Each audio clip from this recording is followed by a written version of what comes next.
পণ্ডিতের কাছে তিনটা কথা শুনতে চাইলেন। তিনটা আলামত হলো, এক নাম্বার আলামত হচ্ছে ওই লোকটির এলাকার মধ্যে বেশি বেশি খেজুর গাছ থাকবে। আল্লাহু আকবার। দুই নাম্বার হলো ওই লোকটি সদকা যাকাত গ্রহণ করবে না, তবে হাদিয়া দিলে হাদিয়া গ্রহণ করে নেবেন। সুবহানাল্লাহ। তিন নম্বর আলামত হলো ওই লোকটির পিঠ মুবারকের মধ্যে নবুয়তের চিল মুবারক, চিহ্ন মুবারক থাকবে। সুবহানাল্লাহ। নবীর সাহাবী সালমান মনের মধ্যে একটা শান্তি বিরাজমান কাজ করতেছে। মনে মনে ভাবলেন, রে এতদিনে মনে হয় আসল মানুষের সন্ধান পাইতেছি। সালমান ফার্সি রওনা হয়ে গেলেন ওই মানুষটির লোকেশনের অনুযায়ী। রাস্তা দিয়ে যখন বের হয়ে গেলেন, রাস্তার মধ্যে একদল ডাকাতের গোষ্ঠীরা, ডাকাত বাহিনীরা নবীর সাহাবী সালমান ফার্সি বয়স্ক সাহাবীরে দইরা বাজারের মধ্যে বিক্রির জন্য নিয়ে গেছে। নাউজুবিল্লাহ। আল্লাহর নবীর সাহাবী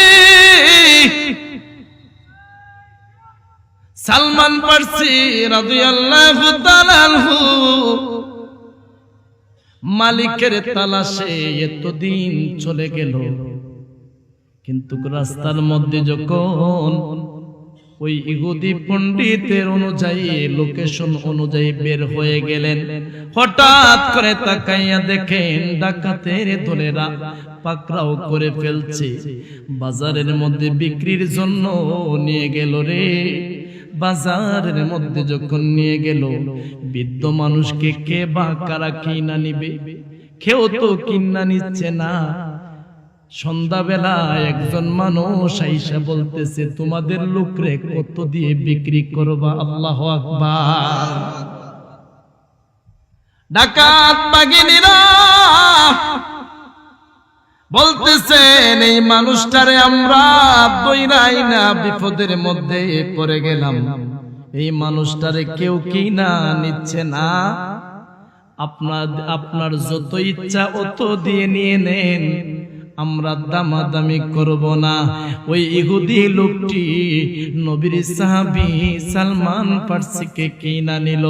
কিনা নেওয়ার পরে বলতেছে, ও মুরব্বী মানুষ, তুমি তো বাড়ি বোঝার কাজ করতে পারবা না, তোমার দায়িত্ব, তোমাকে দায়িত্ব দিলাম, তুমি খেজুর গাছের পাহারাদারি করবা। খেজুর গাছের মধ্যে কোনো ধরনের আযাব ময়লা যদি থাকে সেটা পরিষ্কার করে রাখবা। খেজুর গাছের মালিকে বলতেছেন, এরিয়ার মধ্যে যদি কোনো চুরি ডাকাতি হয় তুমি এটা দেখবা, এটা তোমার দায়িত্ব, আমি ইহুদি মালিক দিয়ে দিলাম। আল্লাহু আকবার। নবীর সাহাবী সালমান মনের মধ্যে একটা শান্তি বিরাজমান করতেছে, কাজ করতেছে। কারণ ওই যে ইহুদি পণ্ডিত বলেছিল যে মানুষটি হবে রে, সেই মানুষটির এরিয়ার মধ্যে বেশি বেশি খেজুরের বাগান থাকবে।